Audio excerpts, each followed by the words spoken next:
All right. Welcome everybody to another episode of the Crew Philosopher podcast. I'm your host, the Crew Philosopher here. I am joined by a gentleman who has been influential in ways that he is unaware of as it comes to my own journey into what I consider kind of alternative black thought. Uh Uncle Hotep, it is a pleasure to have you on, sir. Oh, thanks, man. I appreciate it. It's a pleasure to be on. I appreciate you. Definitely. Appreciate you having me. Greatly appreciate it. Got you. Your face is cut off again, to let you Oh, know. Yeah, I just don't want you to see the video you like okay. down here. So I guess where I want to start is like, how'd you get into like creation? Like, did you just do it just because I have some thoughts that I want to get out, or was it like a plan from the beginning? Like, I had some thoughts I wanted to get out. I started watching like YouTube. I was working watching YouTube. I started watching other content creators like uh Tommy Sotomayor. Uh damn, David Carroll was a big guy. I used to watch all his videos. Rest in peace, David Carroll. I used to watching them guys. I was like, man, I can put my stuff out there. You know what I mean? Then I had my first child 10 years ago, and I was just like, I kind of want to put something out there. Kind of want to put like a time capsule out there. So, when I'm going, what I mean, she can go back and listen to my thoughts if she wants, what I mean, and see where my head was at, and maybe get some ideas of what I thought about the world. Um, but mainly it was that. Even though I was watching other, YouTubers, mainly David Carroll, a little bit of Tommy, and I was like, man, I can do this, and I was like, I want to put some of my thoughts out there. You know what I mean? And that's how it went. I started driving. So I had a blue Cadillac, and I started doing this is when she was young. We were first born, like when she was like a toddler, and I just started doing car videos and stuff like that. So that's how it really got started. so crazy. You mentioned Tommy. Tommy is kind of like what I call uh the black black male content creators like dirty little secret. I think everybody I think everybody watched Tommy, but like depending on what your politics are now, you're like nobody's gonna like fess up to Tommy because I was watching Tommy. Did I agree with like Tommy? I felt like he was like his messaging was I was like it's very harsh, especially towards black women, right? Yeah, But that's a funny motherfucker, man. Like yeah, he is funny. Yeah, I mean, he's kind of misunderstood. You know what I mean? I don't know. He's he like, is, he is. So I'm not gonna shit on Tommy, but it's just funny. Like I know a bunch of people listen to Tommy and watch Tommy growing up, but they'll never say it because of the baggage that comes with his name. You know. yeah. I mean, even if you don't like agree with what his messaging and stuff like that, one thing I took from him, because there's a lot of stuff I was like, man, come on, Tommy, like you're being ridiculous. But one thing you can't take away from like back in them days, his grind. He was on that grind every day, recording every day. That's one thing I took from it. He grinded. Whatever he got out of this content creator, he earned it. You know what I mean? Nobody put him on. Nobody did anything for that. He grinded. And that's one thing like I feel is sometimes black people we don't you could take something for everybody. You know what I mean? Even if Mm-hmm. you don't like the person or you dislike the person or something like that. Like even if you don't like Tom, you can take his work ethic and like, hey man, and apply it to whatever you do. You know what I mean? That's Yeah, something I feel like we miss as people sometimes. definitely. Yeah, like you don't have to like the person to understand. There's pieces you can take and apply to your own life. You know, So definitely get that. Okay, so we got how you got into the content space, and I think I wanted to ask you the name Uncle Hotep. Yeah. Why'd you pick that name? I don't And then know. explain what a Hotep is in general. Well, I mean, the Hotep is, back, this is like a few years ago. Like, I think this was like the last years of Obama or something like that. Then Like they used 20, to really, 2010, 2011, that yeah, time. they really started to shit on, the word Hotep, and I grew up, I'm old. So I grew up when there was used to call Hotep brothers. This was like Khalid Muhammad and Farrakhan days. We used to be on TV and stuff like that. But then they started, this is when I guess black feminism started to become a thing, and they started using Hotep as a derogatory term and stuff like that. And I was like, oh man, this is like, oh, stop. This is not how it works. You know what I mean? Like, why are we doing this? So, yeah, I made it, put it upon myself. I was just like, yeah, I'm just going to say Uncle Hotep. And some people just call me Uncle Ruckus just to be funny. I was like, well, let me switch it up, but I kind of think, Hotep, a lot of times, alternative thinking, it maybe sometimes it delves into conspiracy thinking. Mm, But I think it's, trying to use your mind and going beyond what think a little bit deeper, like have a little bit deeper thought on things and how things go and why things are working out in the world and stuff like that. You know, like somebody would say something to you and you'd like, oh man, they was doing that back in 1910. They were like, oh, that's that Hotep shit right there. You know what I mean? You got to do your a little bit of homework and stuff yeah. like that. It's not. I mean, Wikipedia got a definition. I don't know if you want me to read it for you. Go ahead, read it. It says slang. The term Hotep was originally used among Afrocentrists as a greeting, similar Mhm. to "I come in peace."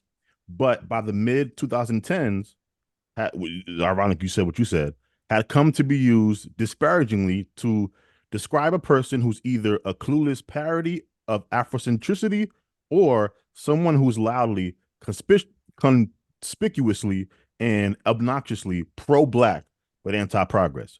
And you just said that around the end of the Obama years, black women, black feminists started using it as a pejorative. Yeah, that's what it is. It's tricky because they like to pick and choose what's acceptable hotepism and what's not, like you turn like a parody of blackness and stuff like that. Because there was at one point in time they used to call Kendrick Lamar Hotep. You know what I mean?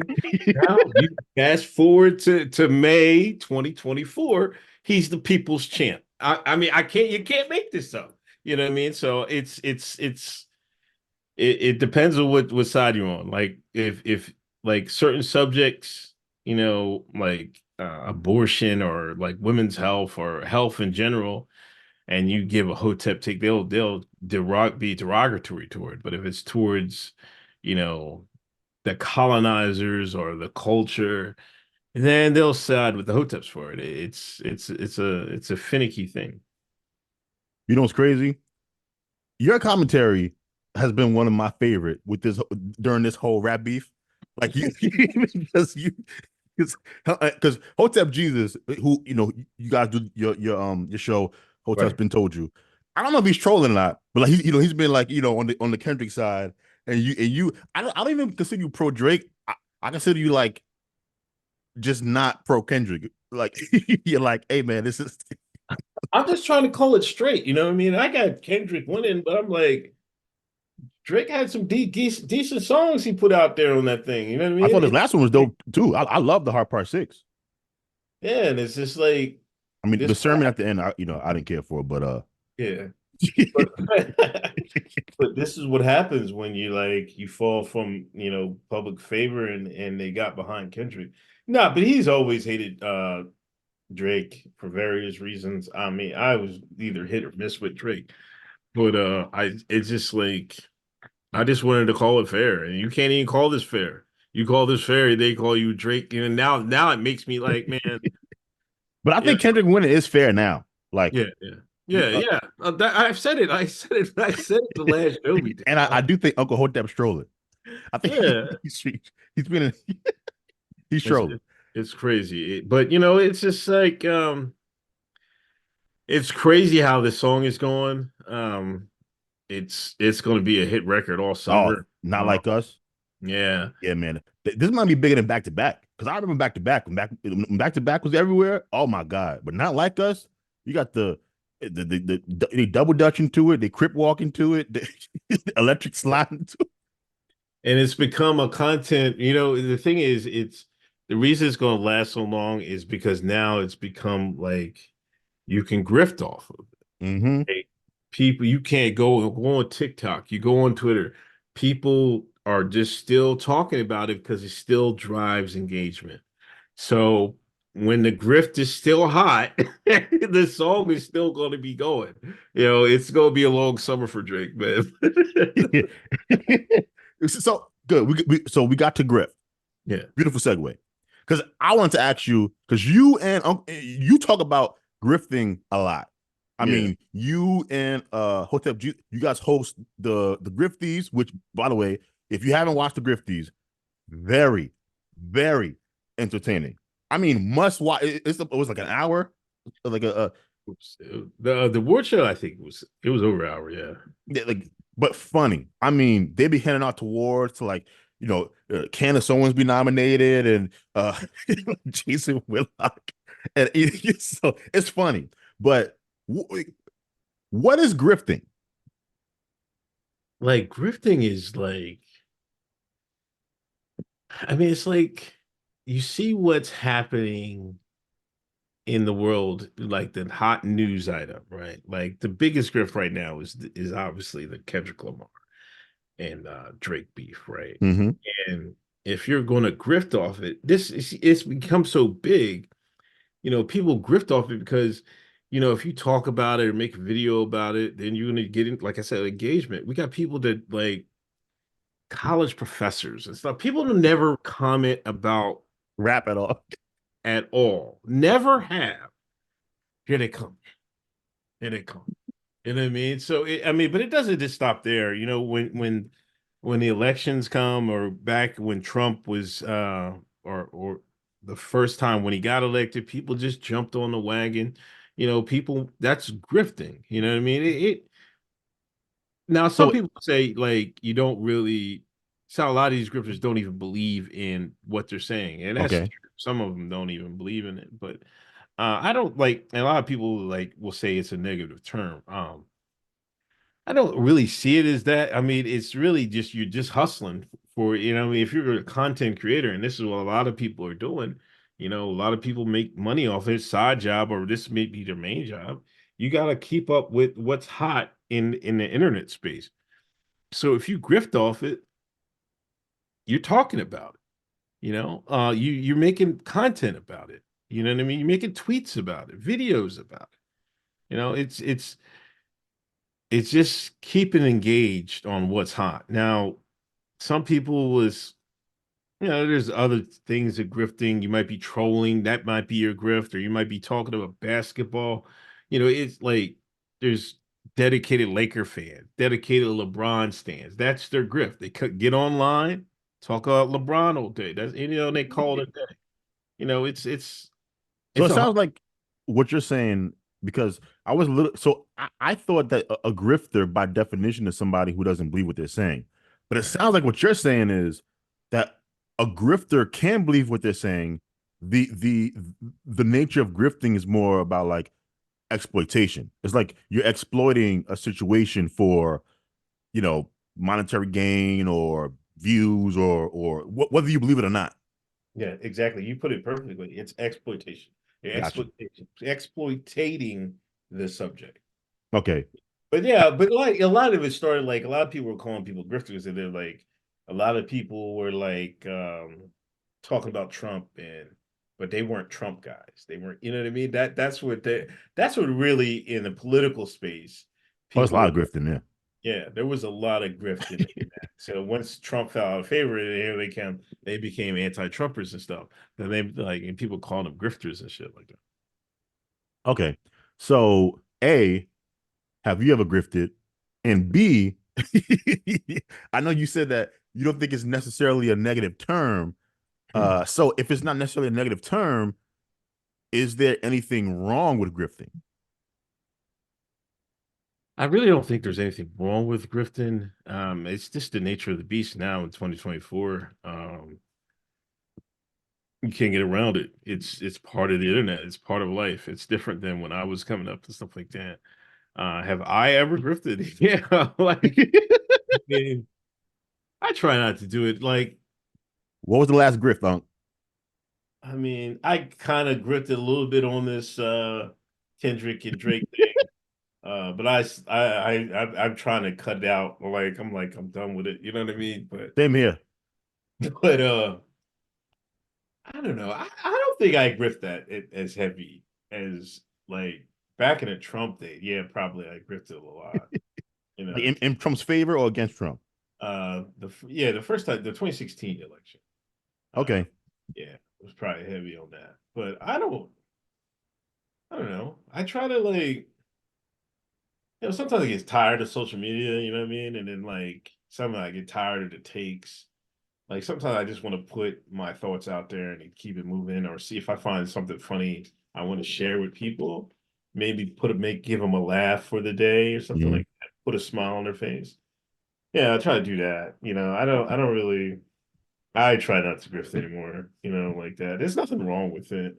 But like, the thing is, like, say you have a subject you like to talk about on Twitter or on whatever social media platform, and like you're not, they might call you a grifter, but then all of a sudden it gets hot. That's the hottest thing to talk about, right? You know Mhm. what I mean? So then people will accuse you of being a grifter. I just want to find a space where like, I'm happy with what the subject matter I put out there and stuff like that, and just keep it moving. But it's the nature of the beast for people that try to make a way on social media. Yeah.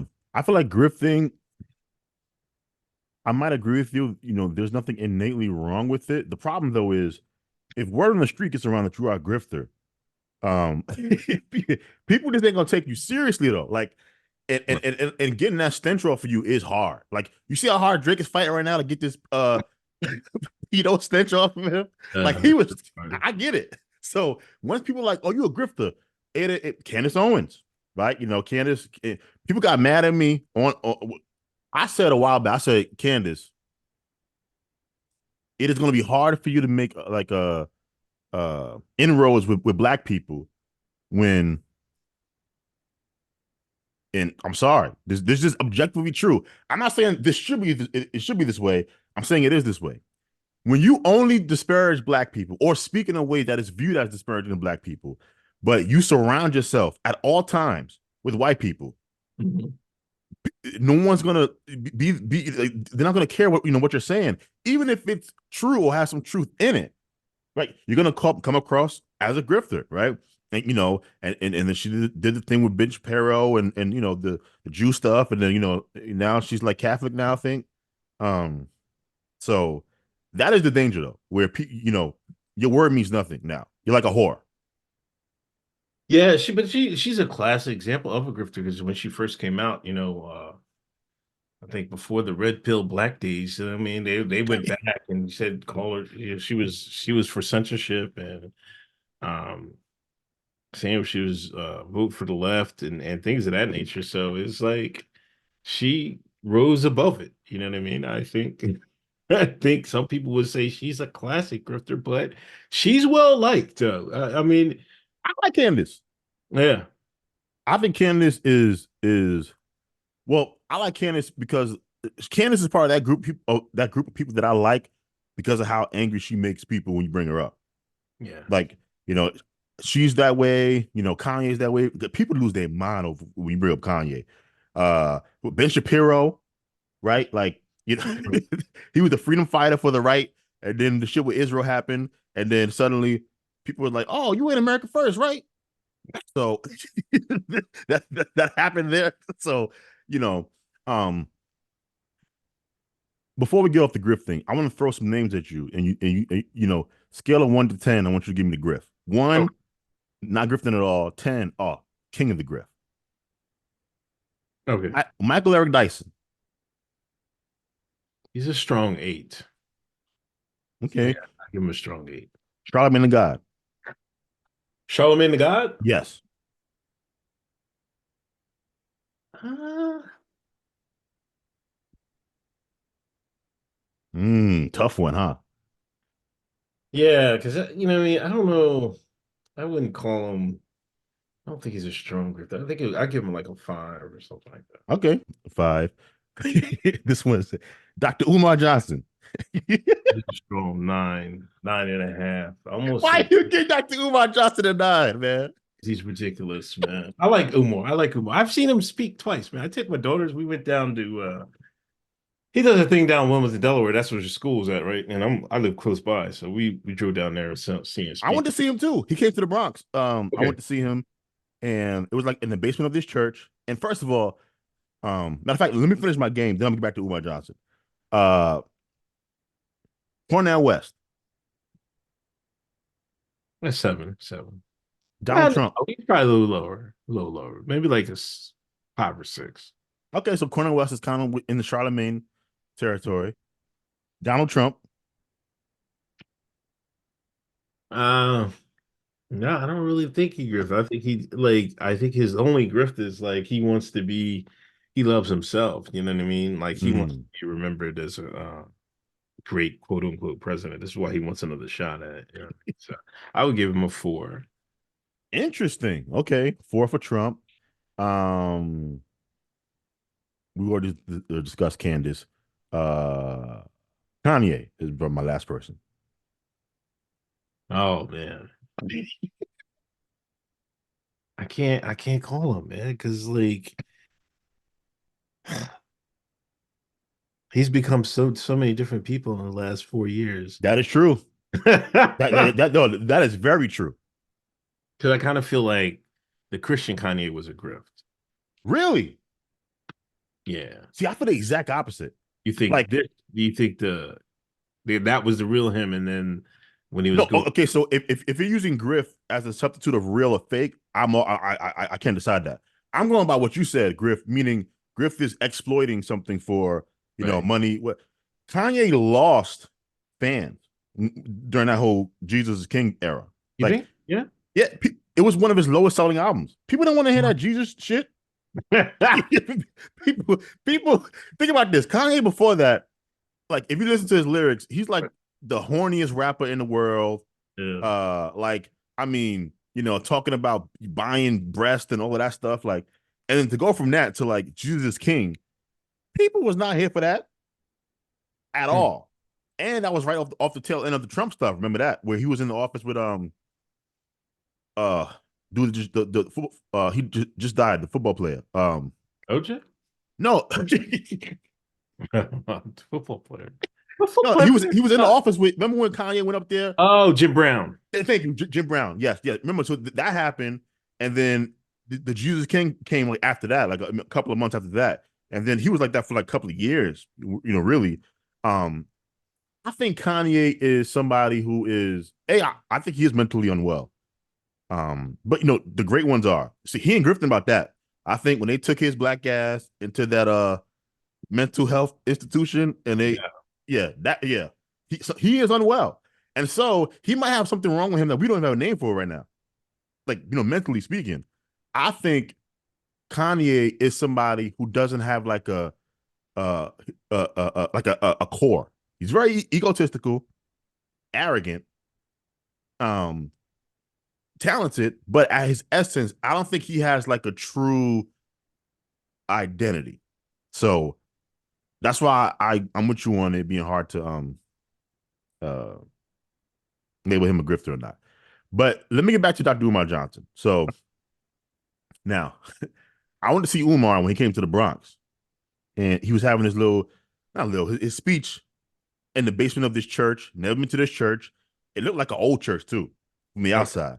Get there, I bought my tickets like I think the week before, so I'm excited. I'm like, well, I'm going to see Umar Johnson, and this was back when I was kind of in my my pro blacker days. So you know, get there, there's a line. I'm like, ooh, I'm online now. Get to the, get down there, line moving slow as hell, by the way. And I noticed there's an interesting mix of black people. There's like normal black like me. And then there was like once I got into the church and I'm sitting down, there was this one black woman walking around with like I think like some sage. But oh, yeah, I swear to you, like, but in like a canteen where she was swinging it and walking around. So like the smoke, it's like, Right, I'm like, right, okay, right. okay. And then you had like the hood, the hood crowd. You had the very spiritual crowd. It was an interesting mix of black people. And then Umar came in. He comes out after having some speakers. But I'm like, I don't give a fuck about these speakers, Umar. Like, let's get on with the program. When he does come out, the his speech was supposed to be about like school and children and don't let them take your boys and put them in special ed and all that stuff, right? But then he talks about interracial dating and all that stuff, and he talks about how this is what he loses me, how like white people are like ice from the ice. They're like and we're from the sun, like, and I'm sitting there and I'm like, okay, none of this is true, but but I'm there. I'm like, I'm absorbing. I'm open minded, you know. And he believes this whole no race mixing thing, man. Like he to his core. Well, I mean, yeah, I guess. Um, but my thing why I say he's a heavy grifter, 9.5, 10, is because that's what him always talking about, the bunny Twitter, snow bunnies, him making snow bunny memes is what drives content for him. You know, Mm, that's what see his biggest benefactors are black women. yes, absolutely. So when he bakes those, they'll go and ride with it. They'll tweet that shit all day. Yeah. You know, to me, like if I was him and I was serious about, doing the job he's doing, is that as important, that as other stuff in the community? I don't know about that. Mm, But the grift is he has to ride that because that's what drives content to him. That's what drives donations to him. You know what I mean? But it's not donations. important. It's like if you do 1 to 10 of things of importance in the quote unquote community, that dating thing is like 10, right? You can get down, you gotta go to money, children, health, Education. education. You can do a Yeah. lot of go before you get to that. But it's hit but how he grifts, he has to grift on that. That's the grift because he knows that's what's going to drive the content to his page and donations and stuff like that. Yeah. I mean, it was a good night. Like I said, I like when he talks about education and the need for, parents to, get the kids away from the TV and all that stuff. I think that's good sound advice. When he gets into the sun people and the ice people, I gotta, I gotta be like, this is too much, Umar, too much. All right, so black people, Okay. our people, Yeah. the community, right? Which Right. despise does that. Like, do you think black people overall like you, hate you, in the middle, outside of your audience? Because of course your audience likes you, but you know, Um,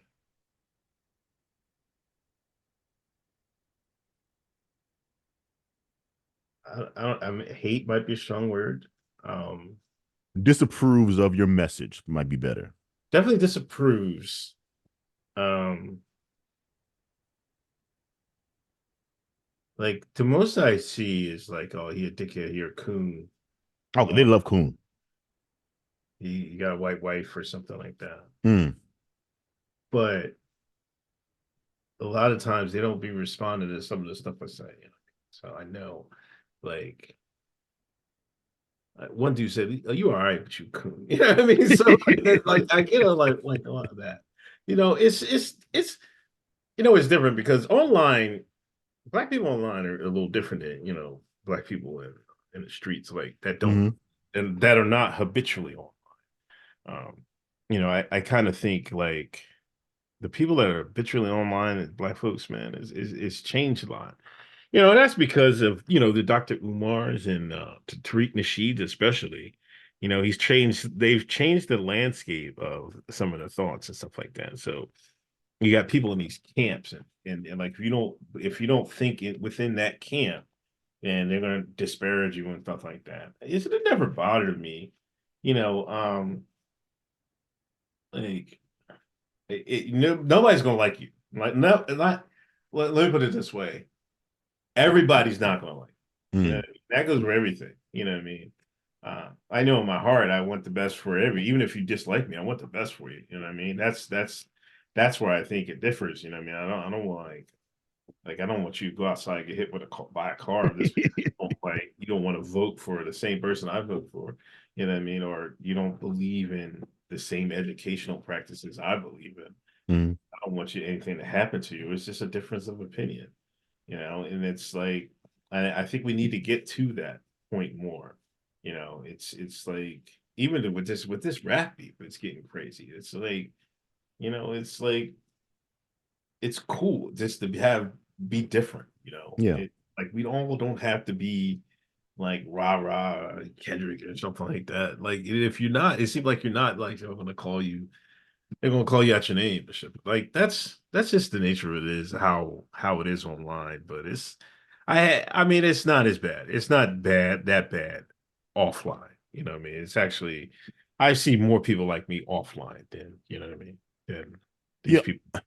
Online skews differently from the attitudes and thoughts that black people have in real life, right? Like, online you would think black people are anti-police, you would think black people are pro, LGBTQIA, you would think black, but when you get in kind of the real world, most black people are either pro police or indifferent. They're definitely not about defunding the police. Right. They Yeah. damn sure aren't pro LGBTQIA.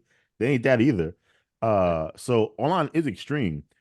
Do you think, because you said something that I agree with, where we need to be able to have a difference of opinion and be able to kind of have that mental sparring in order for us to kind of grow and have good ideas. Do you Mhm. think this is a problem that black people suffer from uh specifically, or do you think this is more just like a human problem, and we just notice it more because we're black, and like and so we think it's like a black people thing, but it's really just like a human thing, where people just can't seem to they're anti the sparring of ideas. Nah, it's probably more human. Well, I would say maybe more American thing. I think that might be the case here. But I kind of, but I'm just going to tell you from our perspective because that's who we are, as individuals. We can just go and tell you how we see things. Um, because you definitely see it in other ethnic groups or whatever, however you want to call it. I'm not sure to the degree, because Yeah. I think this just with this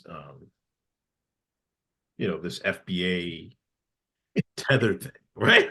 So I mean, this is like that's one thing uh I'll say like this: how did that take off? Like that's boggling my mind. It is become an actual thing. well, that's all Culture, Tariq though. huh? That is all. I blame Tariq for that entire thing. You don't think that's all Definitely Tariq? is. It definitely is. My thing is like we see more and more.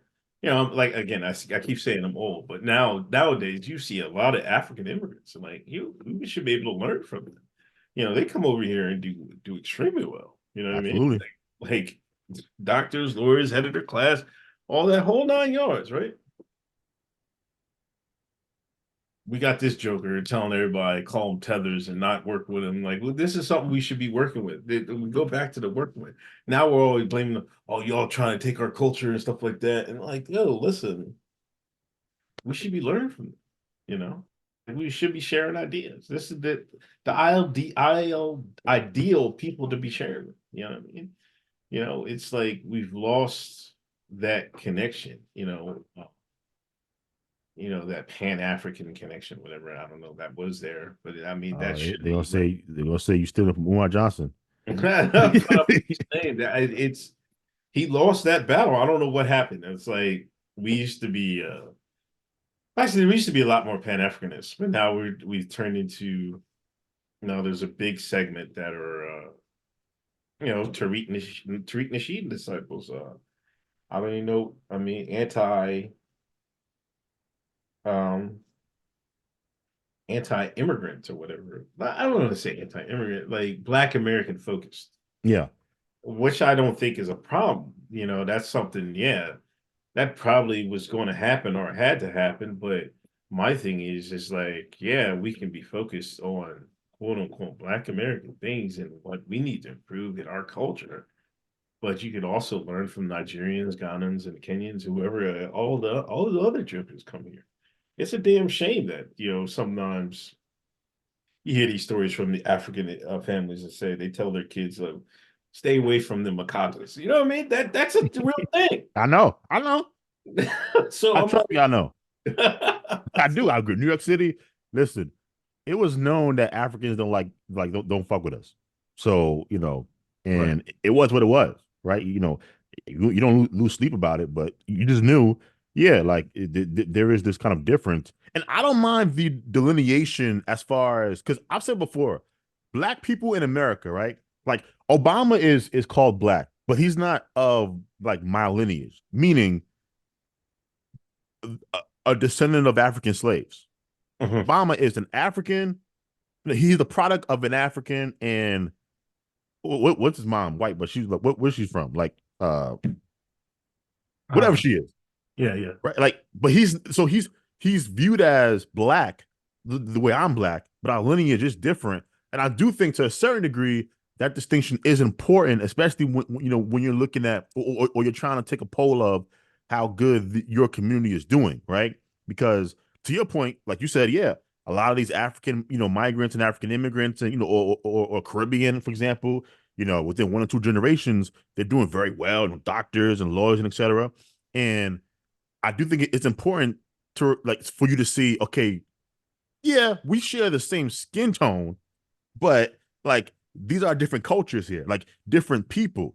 And so I'm not mad at black people who make that distinction because I do, but I do kind of agree with you. Like the antagonistic relationship doesn't have to be what it is because um at the end of the day, America's gonna take who is valuable. You're right. Like y'all can fight it all you want, but if they being productive and we not being productive, they are gonna bring them over here and let us ride off into the sunset of the abyss. Definitely. It is what it is. Um, so election season, I know. This brings out the biggest of grifts from all sides too. All Democrat, Republican, doesn't matter who you're going for. Independent, I know there's some RFK junior people out there. God bless.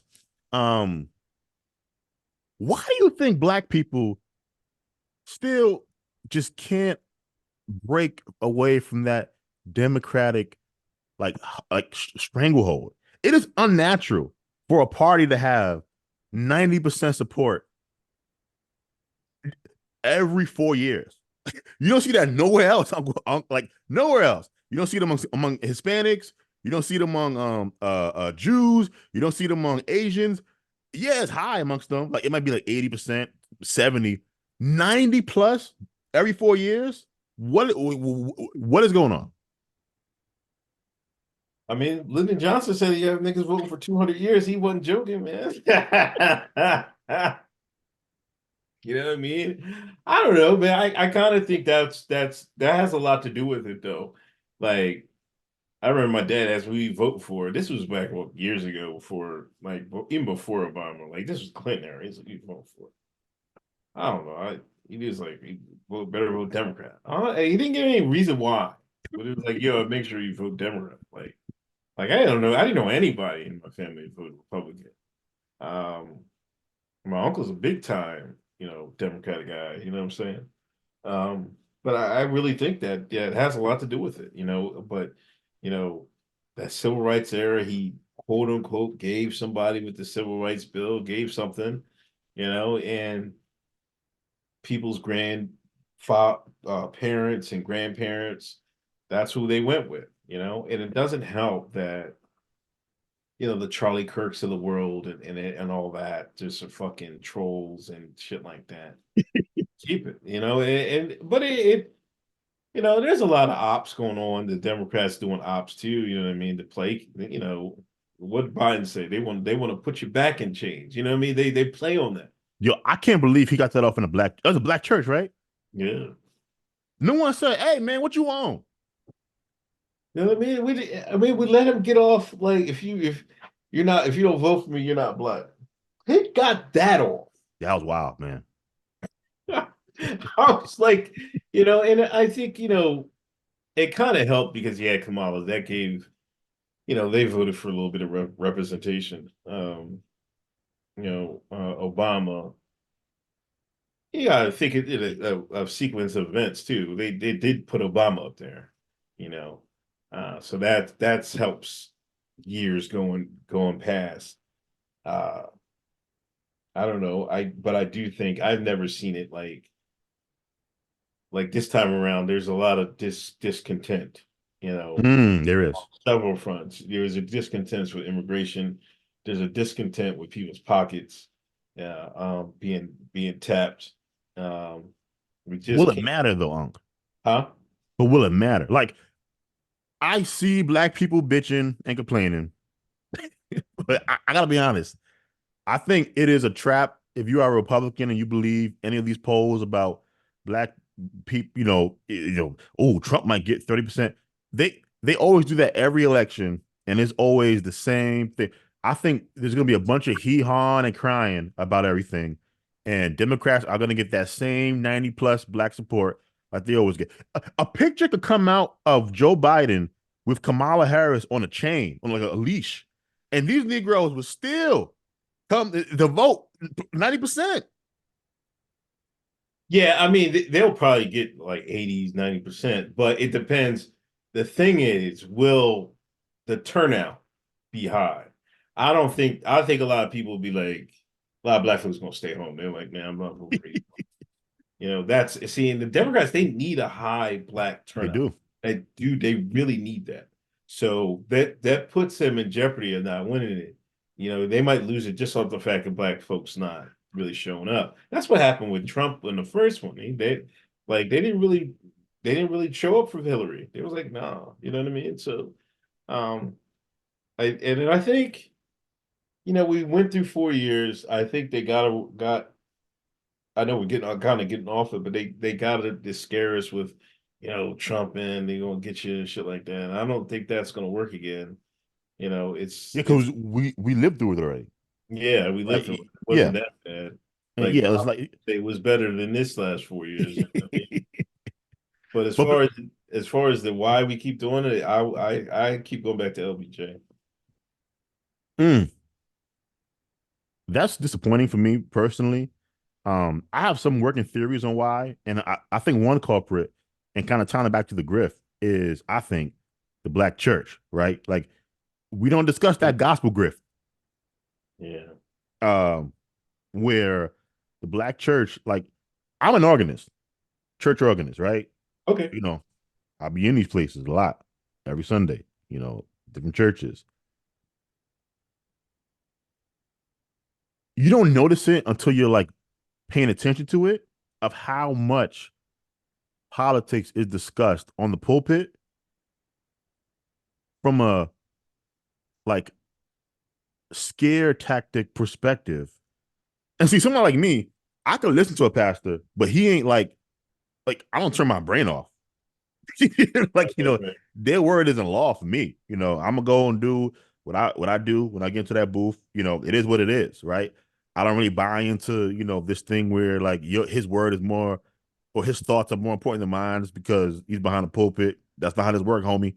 Um, but that has such a pull, and when you look at Martin Luther King and the role that the church played in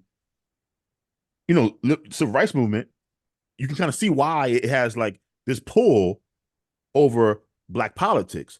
Now, less black people today are going to church than ever before, but I still feel like those like the embers of that influence are still upon us.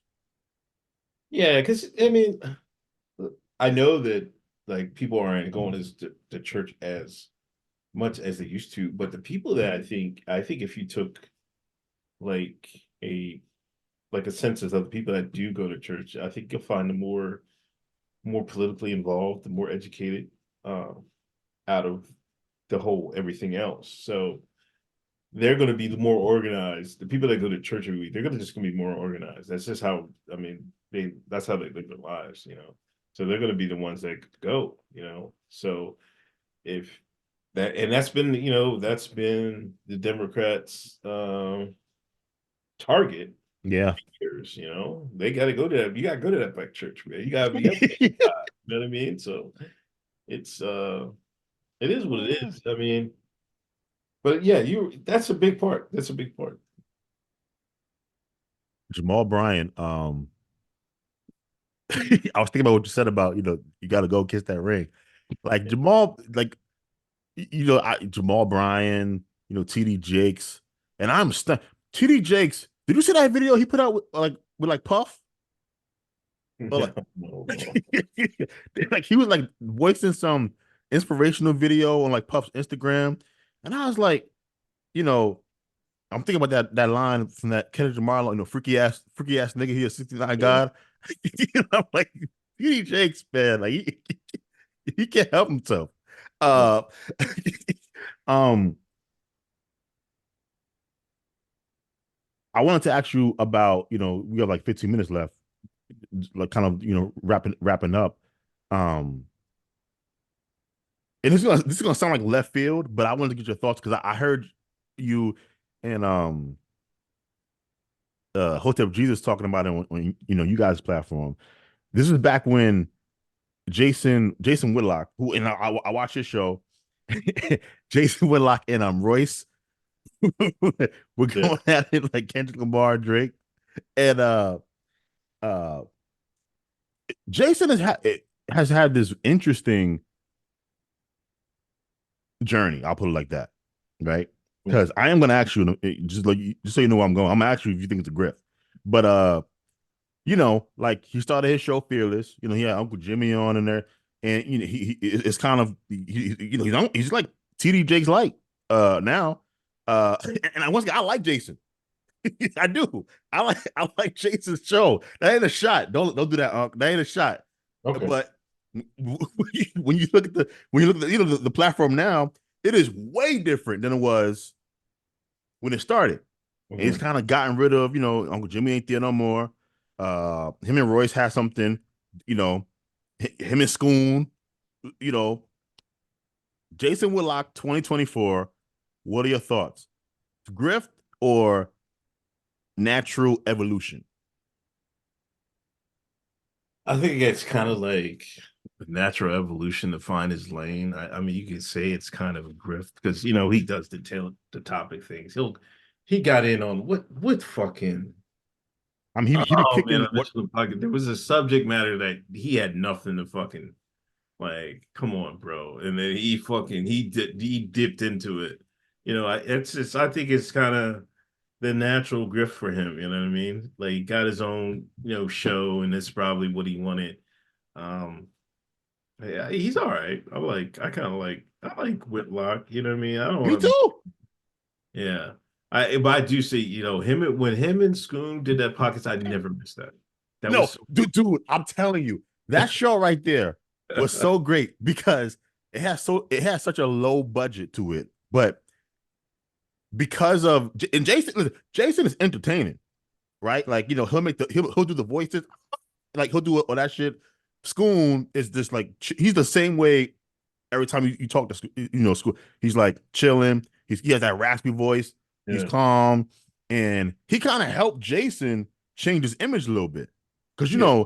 a lot of people view Jason as like a coon, as like a sellout. I think that's unfair and not accurate. He's just somebody who doesn't really think we should be focused on like race as much as we do. And I probably agree with him. But Schoon definitely kind of gave him like those black points where people was like, I would read the comments on YouTube, like people be like, man, you know what? I kind of like Jason now. I didn't know he was like this. So when they went at it, it was definitely um it was sad and funny. I ain't gonna pretend like I wasn't laughing a little bit because it was funny. And the Royce thing, I was like, damn, what happened with Luck and Royce? Uh, so I do think Jason is a bit of a bridge burner, which is nothing wrong with that. Uh, Yeah, I think but that's a fair assessment. yeah, I like Jason. Um, I guess from here, just my last couple of questions. Who do you think wins 2024, the presidential elections? Doesn't matter, like regardless who wins, at this point. Yeah, I definitely think Trump's. I think it'll bring Trump back. No, does it matter? I'm not sure. I mean, I definitely think it'll matter because I think he's more of a deal maker, and he's quick to like if they're if the media holds him, tries to hold him accountable like they did last time, he's quick to try to make he's quick to make a deal to try to mend that image. He wants to keep his image uh uptight. So, and that's why he put money in people's pockets, and the markets responded to him better. Markets was way up. Motherfuckers was teaching classes, sell options and everything during Trump era, man. Like, come on, man. It was crazy back then. I mean, Oh, so, and that was only a couple years. It's so crazy. It's only a couple years ago. So I definitely think they're trying to like. I derail think, him. yeah, I think it's going to look. Can you imagine another 4 years of Biden, man? So I can't imagine it. Yeah. But because I don't think he's in charge though. Oh, right. He's definitely not. Yeah, like I don't think Biden knows what's going on at all. I think Biden is like a fit. Like this is some real like 1984 shit. Like he's there. Like his name's is on the bills, but I don't think he. I don't think Biden knows how to wipe his own ass. I, I just don't. He looks lost. He does that weird thing where he'll just like walk around slow and turn to people that aren't there after he has a speech. It's just strange to watch him like that. And him and Trump are like close in age, but you see how Yeah. different the energy is. Um, so I thought Trump was a shoe in for 2024. My only thing is they do seem like they are hell bent on sticking him in one of these cases. I mean, and if that happens, I just don't know how you win from like even if you're not in prison, the fact that he can't campaign, Right. like he just stuck in this trial, and then he'd be in this trial, and he'd be so it's like how you gonna I don't know, man. But I will say this: the best thing he ever did, and I said this at the time. People laughed at me when I said it. If you remember, Unc, this is in the middle of the pandemic, towards the beginning, when they were giving out them checks, and then there was a news story that said, because people's like, where the checks at? And the news story said, no, no, Trump held them up because he wanted to make sure that he had his name on the front of the check. And people made fun of that move. And I said, no, that's brilliant because people will always be able to look back and said, Donald Trump gave me $1,200. Well, Yeah. however much it was. And all you hear from people now is like, damn, I had bread when Trump was in office. Yeah, I know. You see that? Yeah, wow. So brilliant move. Unc, I want to thank you for coming on the podcast, man. Great conversation, and you didn't have to do it at all. If you want to plug anything right now, please take the time to do so. Nah, man, thanks for having me on, man. I appreciate it. Like whenever somebody asks me to come on, I really appreciate it. I'm glad people listen and I've touched people. No Diddy, touched people's lives. No Drizzy either. No, no Drizzy, Drizzy. no Drizzy. But yeah. Hotep's Been Told You podcast every Thursday on Hotep Jesus channel. I do my own show every Sunday night on Uncle Hotep's channel on YouTube. But yeah, thank you again, man. I appreciate it, man. I appreciate you having me on. Definitely. All right. And this is another episode of the Crew Philosopher podcast. Please remember to subscribe, rate, and review the podcast. Tell two friends about the show. I will see you guys next time. Deuces.